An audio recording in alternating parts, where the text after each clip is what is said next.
आदाब। मैं फारूक खान, संपादक इकरा पत्रिका। थार न्यूज़ इकरा पत्रिका के इस चैनल में आपका स्वागत है, आपका इस्तकबाल है। सबसे पहले मेरी आपसे गुजारिश कि आप इस चैनल को सब्सक्राइब करें, लाइक करें और शेयर करें। साथ ही बेल आइकन दबाएं ताकि आपके पास हमारी नई वीडियो हैं वो फ़ौरन पहुंच जाएं।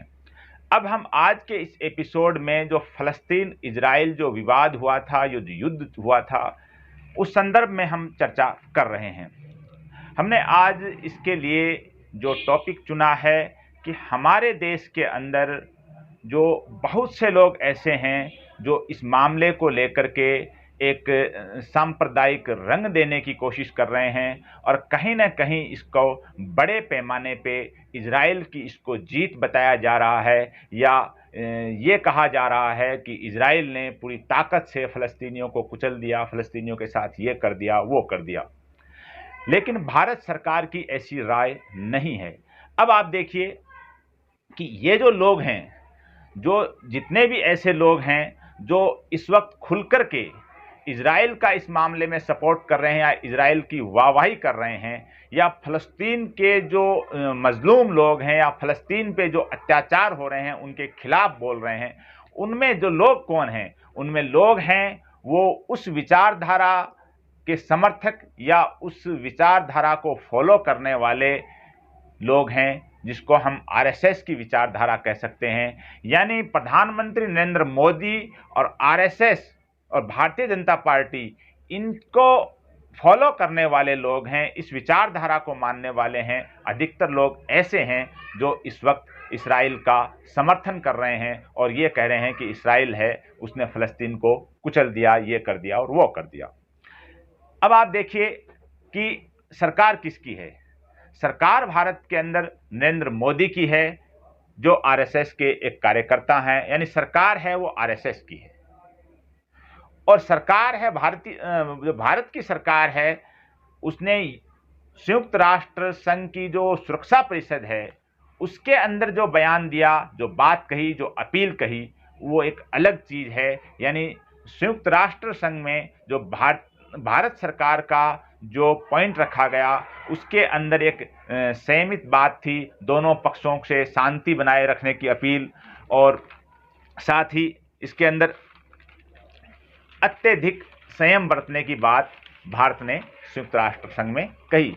इसके साथ ही एक और बात भी भारत ने संयुक्त राष्ट्र संघ में कही, और वो थी कि पूर्वी जो यरूशलेम है उसकी जो यथा स्थिति है उसको बदलने का जो मौजूदा प्रयास है वो नहीं होना चाहिए, उससे परहेज करना चाहिए। यानी भारत सरकार ने एक तरह का ये नपातुला बयान दिया, लेकिन ये भी एक स्पष्ट था कि भारत सरकार का जो बयान है वो इसराइल के फेवर में नहीं है और फ़लस्तीन के खिलाफ नहीं है।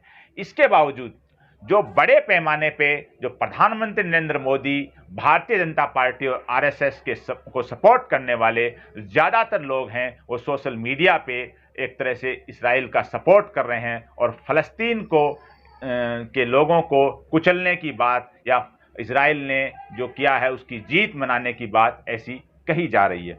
अब सबसे पहले तो ये कि ये विवाद शुरू कब हुआ। एक चीज़ तो ये चीज़ देखने की है कि जो इसराइल है, जो स्टेट बना, जो इसराइल है वो देश बना, वो अवैध तरीके से और फ़लस्तीन की ज़मीन के ऊपर ये 1948 में 47 में ये बना। अब इसको आप आसान लैंग्वेज में ऐसे समझ सकते हैं कि अगर किसी का घर है, किसी का प्लॉट है, किसी का फार्म हाउस है, उसमें कोई एक ताकतवर आदमी गुंडागर्दी से किसी तीसरे आदमी को ला करके उसमें शिफ्ट कर दे, उसमें आबाद कर दे, तो क्या जिसका वो घर है, जिसका वो प्लॉट है, जिसका वो फार्म हाउस है, यानी उसका असल मालिक है, क्या वो चुप रह जाएगा? जाहिर सी बात है वो चुप नहीं रहेगा। यही कुछ आज के 70-72 साल पहले ब्रिटिश गवर्नमेंट ने, या ये कहें कि अमेरिका और ब्रिटिश गवर्नमेंट दोनों ने मिलकर के फ़लस्तीन की ज़मीन में इसराइल नाम का एक देश बनाया और वहाँ दुनिया भर के यहूदी आकर के शिफ्ट हुए। यानी ज़मीन थी वो फ़लस्तीन की थी। ये तो है विवाद। अब ये जो ताज़ा जो मामला हुआ, इसके अंदर जो 7 तारीख को जुमे की नमाज के अंदर झड़प हुई, उसके बाद में 11 मई को फिर झड़प हुई और इसके अंदर सैकड़ों लोग फ़लस्तीन के घायल हुए। फिर 11 मई को इसराइल ने जो गाजा पट्टी के अंदर जो एक टावर था, एक बिल्डिंग थी, उसको मिसाइलों से ध्वस्त कर दिया और इस बिल्डिंग के अंदर अंतर्राष्ट्रीय स्तर के मीडिया समूह हैं, उनके ऑफिसेज वगैरह थे, जिसको ध्वस्त कर दिया और इसकी पूरे वर्ल्ड में निंदा की गई। उसके बाद 12 मई को जो गाजा पट्टी फ़लस्तीन का संगठन है हमास, जहां वो चुनाव जीता हुआ संगठन है, उसकी राजनीतिक शाखा है, उसका नियंत्रण है, और उसने अपने जवाब में अपने रॉकेट से हमले शुरू किए। और बहरहाल इस लड़ाई के अंदर जो 11 दिन लड़ाई चली और इसके अंदर जो करीब 250 आदमी इसके अंदर मारे गए, जिसमें ज़्यादातर फ़लस्तीन के हैं और उसमें बच्चे भी हैं, और 12-13 आदमी इसमें इसराइल के मारे गए। ये जब लड़ाई रुकी, युद्ध विराम हुआ, तो दोनों ने, यानी इसराइल ने और फ़लस्तीन ने, दोनों ने इस पे कहा कि हमारी जीत है। फ़लस्तीनी वो मस्जिद अक्सा है उसके, और दूसरी जगह फ़लस्तीनियों ने आतिशबाजी की और जश्न मनाया युद्धबंदी के बाद में। अब आप देखिए कि युद्ध बंद कैसे हुआ। पूरी दुनिया में इसराइल की निंदा हुई। आप एक चीज देखिए कि फ़लस्तीन है वो देश नहीं है, लड़ने वाला जो संगठन है वो वहाँ अपने देश के लिए लड़ रहा है, वो एक अथॉरिटी है, एक संप्रभु राष्ट्र नहीं है फ़लस्तीन। उसके पास उतनी ताकत नहीं है जो इसराइल के पास है, क्योंकि इसराइल है वो एक संप्रभु राष्ट्र है। तो जो दोनों में एक अंतर है कि एक तरफ एक राष्ट्र लड़ रहा है, एक तरफ एक संगठन लड़ रहा है। तो ये देखने में तो आपको सीधी सीधी ये लगेगी कि ये फ़लस्तीन की हार है, क्योंकि जो आदमी हैं वो ज़्यादा संख्या में फ़लस्तीन के मारे गए हैं। लेकिन एक तरफ एक संगठन है, एक तरफ एक पूरा राष्ट्र लड़ रहा है, और एक तरफ एक बहुत बड़ी शक्ति या ताकत लड़ रही है इसराइल की, और दूसरी तरफ एक संगठन लड़ रहा है। इस हिसाब से अगर आप देखेंगे तो इसमें इसराइल की बहुत बुरी हार हुई है। अब ये युद्ध कैसे बंद हुआ कि चारों तरफ इसकी निंदा शुरू हो गई। रूस ने, चीन ने, तुर्की ने और अरब देशों ने चारों तरफ से इस पे प्रेशर बनाना शुरू किया, ईरान ने। और सबसे बड़ी चीज कि इसके अंदर बहुत बड़ा आर्थिक नुकसान इसराइल का हुआ। इस पहलू पे बहुत कम लोगों ने गौर किया कि जो मुस्लिम देशों में या मुस्लिम वर्ल्ड के अंदर, और ख़ास तौर से जो ईरान के एक बड़े धार्मिक गुरु हैं, उन्होंने जो इजरायली प्रोडक्ट हैं उनकी बहिष्कार की जो अपील की, और बड़े पैमाने पे लोगों ने इसराइल के जो प्रोडक्ट हैं उनका बहिष्कार करना शुरू किया। उससे एक बड़ा आर्थिक नुकसान है वो इसराइल को होना शुरू हुआ। साथ ही एक चीज़ और देखिए कि हमास ने इस 11 दिन के अंदर करीब 4000 रॉकेट इसराइल पे दागे। ये जो 4000 रॉकेट थे, इसमें बताया जा रहा है कि एक रॉकेट की कीमत है वो 22 से 45 हज़ार रुपये थी। लेकिन जवाब में इसराइल ने अपने आयरन डोम जो सिस्टम है उससे जो मिसाइलें डाली, उन मिसाइलों की संख्या भी अनगिनत थी, और उसमें एक मिसाइल की जो कीमत थी वो बताई जा रही है 40 से 80 लाख रुपए। यानी हमास ने जो रॉकेट डाले उसमें एक रॉकेट की कीमत 22 से 45 हज़ार रुपये, और जवाब में जो इसराइल ने जो मिसाइलें डाली उसमें एक की कीमत 40 से 80 लाख रुपए। यानी इस 11 दिन के युद्ध के अंदर बड़े पैमाने पे इसराइल को आर्थिक नुकसान हुआ, उसकी भी एक दहशत थी। अब जहां तक आदमी मरने की बात है तो ये बिल्कुल साफ है कि फ़लस्तीन के आदमी ज़्यादा मरे हैं, लेकिन फ़लस्तीनियों के पास सिवाय अपने आदमी मरने के अलावा कोई चारा नहीं है, क्योंकि वो 70-72 साल से अपनी ज़मीन के लिए लड़ रहे हैं। आज के 30-40 साल पहले वो पत्थरों से लड़ रहे थे, फिर वो बंदूकों से या रॉकेट से जो आज लड़ रहे हैं। आप देखिए कि पिछले, एक मैं अखबारी रिपोर्ट आपको बता रहा हूँ कि पिछले 13 साल में फ़लस्तीन और इसराइल के बीच में जो युद्ध हुए हैं, जो झड़पें हुई हैं, उसके अंदर इसराइल के सिर्फ 250 आदमी मरे हैं पिछले 13 साल के अंदर। जबकि जबकि इसमें घायल हुए हैं इसराइल के वो 5600 से ज़्यादा लोग हुए हैं।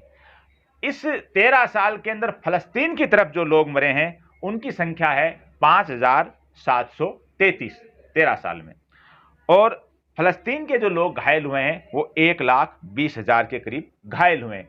यानी पिछले 13 साल का या ये नया युद्ध है, इसका अगर मरने का और घायल होने का रेशो देखें तो सीधी सीधी बात है कि इसमें फलस्तीन का नुकसान ज़्यादा हुआ है। लेकिन क्योंकि वो फलस्तीन के लोग अपनी ज़मीन के लिए लड़ रहे हैं, अपनी आज़ादी के लिए लड़ रहे हैं, एक अतिक्रमी देश के तौर पे उनकी ज़मीन में जो इसराइल की स्थापना हुई है उसके खिलाफ लड़ रहे हैं, तो उनके पास में उतनी ताकत नहीं है, उनके पास में कोई संप्रभु राष्ट्र नहीं है, उनके पास में बड़े पैमाने पे दुनिया के देश हैं, वो खुलेआम उनका सपोर्ट नहीं कर रहे हैं। इसलिए उनके पास इसराइल जैसी बड़ी ताकत से लड़ना और लड़ने के लिए अपने देश के लिए मरना, यही एक उनके पास चारा है।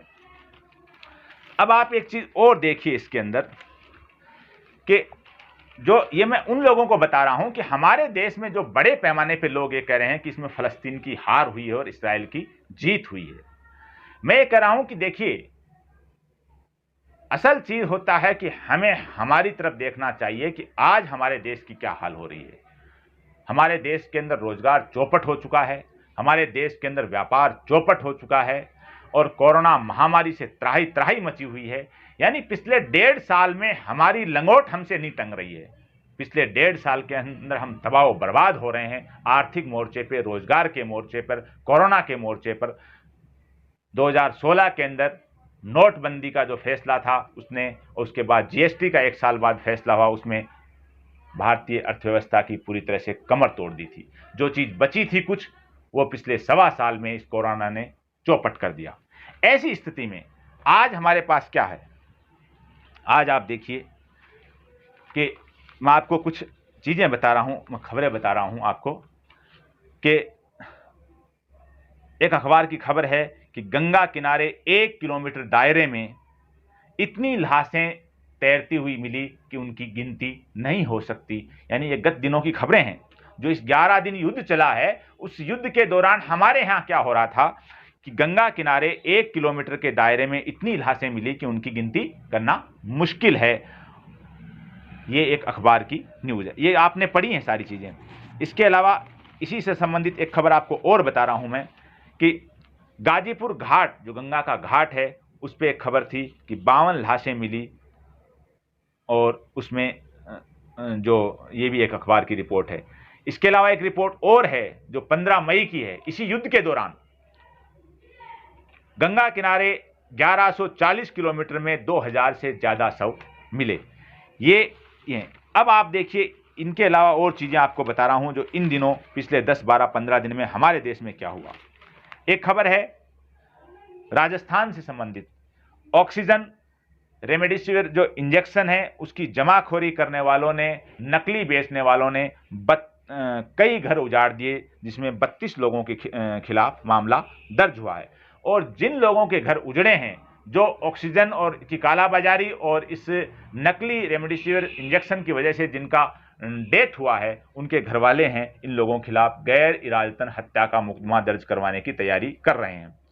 आपके राजस्थान के ये कोटा की खबर है कि रेमडेसिविर इंजेक्शन है, इसकी जगह पानी का इंजेक्शन लगाने से एक महिला की मौत हो गई, और ये खबर है 21 मई की। यानी फलस्तीन इसराइल के युद्ध के दौरान हमारे देश के जो हाल हैं वो आपको बता रहा हूं। ऐसे एक बिहार की खबर है कि 1990 के दशक में एक जो स्वास्थ्य केंद्र बिहार के गांव में खुला था, जो आज एक गाय के तबेले में खुला हुआ है, भैंसों के तबेले में जो खुला हुआ है। अब आप देखिए, आपने देखा होगा कि यूपी के जौनपुर की एक खबर आई थी कि एक बूढ़ा आदमी है, कोरोना पीड़ित, उनकी पत्नी थी, उनकी डेथ हो गई, और वो साइकिल पे लादे हुए अपनी पत्नी को अंतिम संस्कार के लिए परेशान होता हुआ दर दर भटक रहा था। ये खबर भी आपने गत दिनों देखी होगी। और अंतर्राष्ट्रीय जो मीडिया संस्थान हैं, उन्होंने इन मामलों को लेकर के भारत सरकार की व्यवस्था है कोरोना से लड़ने की, उसकी कड़ी निंदा की है अलग अलग अखबारों ने और चैनलों ने।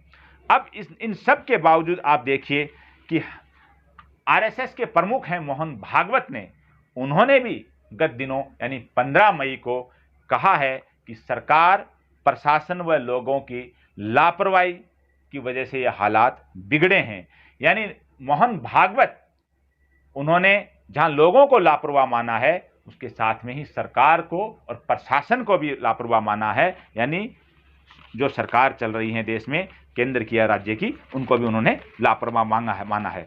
यानी देश की हाल ये है कि जो 11 दिन का जो फलस्तीन और इस्राएल का युद्ध चला था, उन दिनों हमारे देश के अंदर नदियों में लाशें तैर रही थी, ऑक्सीजन के लिए लोग दर दर भटक रहे थे, इंजेक्शन के लिए दर दर भटक रहे थे, कालाबाजारी हो रही थी, मुनाफाखोरी हो रही थी, बड़ी संख्या में लोग मर रहे थे और अंतिम संस्कार हैं वो भी सम्मान से नहीं हो रहे थे। ये हाल था हमारे देश का गत दिनों, और कुछ जगह आज भी ये हाल है। लेकिन हमारे को क्या पड़ी है कि हमारे यहाँ बड़े पैमाने पे लोग हैं, वो इस बात की खुशी मना रहे हैं कि 11 दिन के अंदर फलस्तीनियों को इस्राइल ने कुचल दिया, फलस्तीनियों को इस्राइल ने नानी याद दिला दी। ऐसे सोशल मीडिया पे इससे भी फुहड़ भाषा में कमेंट लिखे हुए मिल रहे हैं।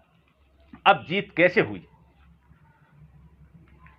इस्राइल भी कह रहा है कि हमारी जीत हुई, फलस्तीन भी कह रहा है कि हमारी जीत हुई, लेकिन टाइम्स ऑफ इस्राइल अखबार है, उसने जो ये युद्ध बंदी हुई है, युद्ध विराम हुआ है, इसके ऊपर जो टाइम्स ऑफ इस्राइल ने अखबार ने अपनी रिपोर्ट में लिखा है कि इस युद्ध विराम पर दक्षिणपंथी सांसद और प्रधानमंत्री नेतन्याहू के कुछ राजनीतिक सहयोगी खफा हैं। यानी नेतन्याहू ने जो अचानक युद्ध विराम किया, आपके सामने है कि नेतन्याहू पहले यह कह रहे थे कि ये लड़ाई लंबी चलेगी और कोई युद्ध विराम नहीं होगा और हम इस बार फैसला कर देंगे, कुचल देंगे, ऐसे उन्होंने बयान दिए थे। लेकिन अचानक बिना किसी शर्त के, बिना किसी प्रतिबंध के नेतन्याहू ने युद्ध बंद कर दिया। इसके ऊपर वहां की दक्षिणपंथी सांसद हैं और प्रधानमंत्री के जो राजनीतिक सहयोगी हैं वो खफा हैं। ये रिपोर्ट टाइम्स ऑफ इस्राइल अखबार की है। इस अखबार ने लिखा है कि इस्राइल में न्यू होप के नेता गिडियोन सार ने अपनी सरकार की योजना की आलोचना करते हुए कहा है कि युद्ध विराम से इस्राइली संकल्प पर बुरा असर पड़ेगा। उन्होंने कहा है, मिस्टर सार ने, कि बिना किसी प्रतिबंध के युद्ध विराम को मानना राजनीति समझदारी वाला फैसला नहीं है। यानी नेतन्याहू के राजनीतिक फैसले पर टीका टिप्पणी की, इसकी आलोचना की है। उन्होंने कहा है कि भविष्य में इस्राइल को इसकी कीमत चुकानी पड़ेगी। अब आप देखिए, ये तो इस्राइल के लोग हैं, वो अपनी एक तरह की हार मान रहे हैं, अपने सरकार के फैसले को गलत बता रहे हैं। अब भारत ने यूएनओ में जो बात कही है, बड़ी अच्छी बात कही है, और भारत ने खुलकर के कहीं भी इस्राइल का समर्थन नहीं किया। लेकिन भारत के यूएनओ में बयान से पूरी तरह एक चीज लगी कि भारत है वो फलस्तीन के सपोर्ट में है, फलस्तीन पे जो जुल्म हो रहा है उसके खिलाफ है भारत सरकार। और जाहिर सी बात है, भारत सरकार का ही भारत का बयान होता है। अब आप देखिए कि इस युद्ध विराम के बाद इस्राइल के प्रधानमंत्री नेतन्याहू ने ट्वीट कर जिन 25 देशों को धन्यवाद कहा इस्राइल का साथ देने के लिए, इस्राइल का समर्थन करने के लिए, उनमें भारत का नाम नहीं था। यानी नेतन्याहू वहां के प्रधानमंत्री हैं, उन्होंने भारत को अपना समर्थक नहीं माना। और एक चीज और है कि जो भारत के अंदर, हमारे देश के अंदर इस्राइल की जो डिप्टी एम्बेसडर हैं, उन्होंने भी ये बात कही है कि दूसरे देशों ने जो समर्थन दिया, दूसरे देशों की सरकारों ने जो समर्थन दिया, वैसा समर्थन भारत की तरफ से नहीं आया, लेकिन भारत की जनता ने हमें खूब समर्थन दिया, ऐसा उनका भी बयान आया है। अब ये सारी चीजें सामने हैं। अब इसके बावजूद अगर कोई आदमी ये कहे कि ये इस्राइल की जीत है, यानी इस्राइल है एक अवैध देश है, इस्राइल है एक शक्ति के बल पे, अपनी ताकत के बल पे एक ऐसे लोगों को कुचलना चाह रहा है जिनकी वो जमीन थी और जिनकी जमीन को उसने छीना है। उसके बावजूद इस मामले पे वो लोग हमारे देश में नफरत फैलाने की कोशिश कर रहे हैं। जो देश के अंदर जनहित के मुद्दे हैं, देश के अंदर कोरोना के अंदर जो बर्बादी हुई है उसके मुद्दे हैं, रोटी रोजगार के मुद्दे हैं, व्यापार के मुद्दे हैं, उनको नजरअंदाज करना चाह रहे हैं और एक नया चीज घड़ करके सोशल मीडिया के जरिए देश में फैलाई जा रही है, यानी लोगों का ध्यान है वो जनहित के मुद्दों से, लोगों का ध्यान है कोरोना महामारी से, लोगों का ध्यान है कोरोना महामारी में सरकारी तंत्र की विफलता है उससे हट जाए और एक चीज एक क्रिएट कर दी जाए कि साहब फलस्तीन के लोगों को इसराइल ने कुचल दिया और फलस्तीन की जीत हुई। इस पे बड़े बड़े लेख लिखे जा रहे हैं, ट्वीट किए जा रहे हैं, सोशल मीडिया पे कमेंट किए जा रहे हैं और एक माहौल बनाने की कोशिश की जा रही है। ये चीज़ें देश के लिए बड़ी खतरनाक हैं, क्योंकि हमारे देश के अंदर आज भी ये चीज़ है कि देश के अंदर बहुसंख्यक लोग हैं वो इस मामले में फ़लस्तीन के सपोर्टर हैं, क्योंकि फ़लस्तीन की वो ज़मीन थी और फ़लस्तीन के लोग हैं वो मजलूम हैं, उनके ऊपर 70-75 साल से इसराइल है वो अत्याचार कर रहा है। दूसरी तरफ हमारे देश की सरकार है वो भी इसराइल के समर्थन में नहीं है, वो भी कहीं ना कहीं फ़लस्तीन के समर्थन में है। ये यूएनओ में जो भारत की जो बयान है उससे जाहिर हो रहा है। इसके बावजूद प्रधानमंत्री नरेंद्र मोदी के समर्थक, भारतीय जनता पार्टी के समर्थक और आरएसएस के समर्थक जो सोशल मीडिया पे एक जहर फैलाने की कोशिश कर रहे हैं, वो देश के लिए जहर बड़ा खतरनाक है। आज के इस एपिसोड में बस इतना ही। जय हिंद, जय भारत।